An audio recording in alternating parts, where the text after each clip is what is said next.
الله أكبر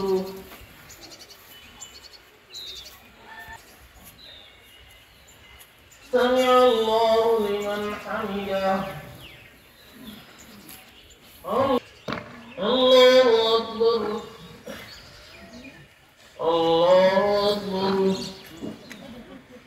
أكبر الله أكبر لا إله إلا الله الله أكبر الله أكبر آمين اللهم آمين الحمد لله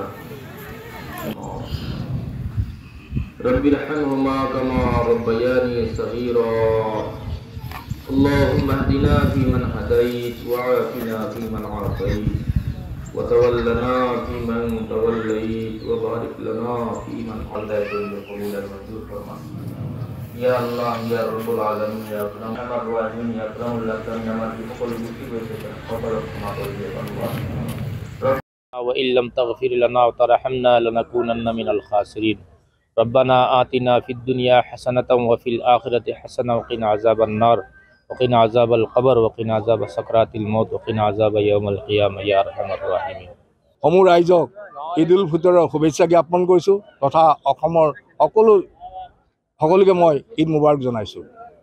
আজি আমি বহুত দিনৰ মূৰত এইদৰে ঈদগাহ ফিল্ডত নামাজ পঢ়িব পাই আমি অতি সুখী। যিহেতু আজি ৬টা বছৰৰ ভিতৰত আমি এটা বছৰহে পঢ়িব পাৰিছিলোঁ। আজি বতৰৰ ভাল হোৱাত আমি ঈদগাহত নামাজ শেষ কৰিলোঁ আৰু আমি ৩০ দিন ৰোজা ৰাখি আজি এই পবিত্ৰ ক্ষণত আমি নামাজ আদায় কৰিলোঁ। গতিকে মই অসমবাসী তথা আমাৰ মৰাণবাসী সকলোলৈ মই আন্তৰিক শুভেচ্ছা জ্ঞাপন কৰিছোঁ যাতে আমি আগন্তুক আহি আছে বিহু, এই বিহুলৈ আমাৰ অসমবাসী ৰাইজলৈ শুভেচ্ছা থাকিল। লগতে আমি যাতে সকলোৱে ভাতৃ প্ৰতিমুখৰে সকলোৱে মিলা প্ৰীতিৰে থাকিব পাৰোঁ এইখন ঠাইত, সেইটো সদায় বুজাবুজি থাকিব লাগে যাতে আমাৰ মাজত কোনো বিভেদ আহিব নালাগে, শান্তি সম্প্ৰীতিৰে আমি যাতে সকলোৱে বসবাস কৰিব পাৰোঁ এই কথা হ'ল। আলহামদুলিল্লাহ নাহমাদুহু ওয়া নুছল্লি আলা ৰাছুলিহিল কাৰীম আম্মা বাদ। আজি এই পবিত্ৰ ক্ষণত আমি এই মৰাণ ঈদগাহৰ পৰা সকলো ৰাইজলৈ গোটেই অসমবাসী তথা বিশ্ববাসীলৈ আমি শান্তিৰ বাৰ্তা এটা প্ৰেৰণ কৰিছোঁ। আৰু আজিৰ যি ঈদ, এই ঈদৰ দিনটোৰ আমাৰ মেইন উদ্দেশ্য হৈ গ'ল শান্তি আৰু ভাতৃত্ববোধ।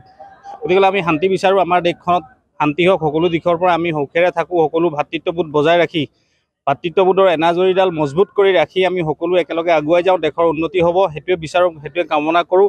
আৰু আজি এই ঈদ বুলি সকলোলৈ শুভেচ্ছা জনাই সকলোলৈ মৰম যাচি মই মোৰ চমু বক্তব্য সামৰিলোঁ। ধন্যবাদ। পবিত্ৰ ঈদ উল ফিতৰৰ আমি সমূহীয়া নামাজ আজি মৰাণবাসী ৰাইজে আদায় কৰিলোঁ আৰু আজি এই উপলক্ষে মই সকলো অসমবাসী ৰাইজলৈ, ভাৰতবাসী ৰাইজলৈ ঈদৰ শুভেচ্ছা জ্ঞাপন কৰিলোঁ। লগতে আগন্তুক আপোনাৰ ৰঙালী বিহুৰ শুভেচ্ছা জনালোঁ আৰু লগতে আজি আমি সকলোৱে শান্তি ভাতৃত্ববোধেৰে যাতে এই এনাৰ্জিডাল জীয়াই ৰাখোঁ তাকে শুভকামনা কৰি মই নিজৰ বক্তব্য। আজি ঈদ উল ফিতৰ উপলক্ষে সমূহ অসমবাসী ৰাইজক ঈদ উল ফিতৰৰ শুভেচ্ছা জ্ঞাপন কৰিলোঁ আৰু লগতে এইটো আশা ৰাখিছোঁ যাতে ভৱিষ্যত অনাগত দিনত আমি যাতে সকলোৱে মিলাপ্ৰীতিৰে থাকিব পাৰোঁ সেইবুলি আমি দোৱাও কৰিছোঁ আৰু চবে যাতে মিলাপ্ৰীতি হিচাপত থাকি তেনেকুৱা ঈদ বা বিহু আমি পালন কৰিব পাৰোঁ।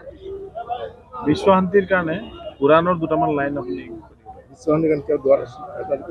কুৰাণৰ লাইন ربنا ظلمنا أنفسنا وإن لم تغفر لنا وترحمنا لنكونن من الخاسرين এইবোৰ দোৱা হয়। অসমবাসী তথা বিশ্ববাসীৰ লগতে মৰাণবাসীক ঈদৰ শুভেচ্ছা জ্ঞাপন কৰিছোঁ। লগতে আগন্তুক ৰঙালী বিহুৰ শুভেচ্ছা আমি মৰাণ জামে মছজিদ তৰফৰ পৰা সকলোলৈ অভিনন্দন আৰু আন্তৰিক শুভেচ্ছা জ্ঞাপন কৰিছোঁ। আজি আমি ইয়াত 3টা জামাত লগ হৈ প্ৰায় 1500ৰ পৰা 1800 মানুহ সমবেত হৈ ঈদৰ নামাজ সম্পূৰ্ণ কৰিলোঁ।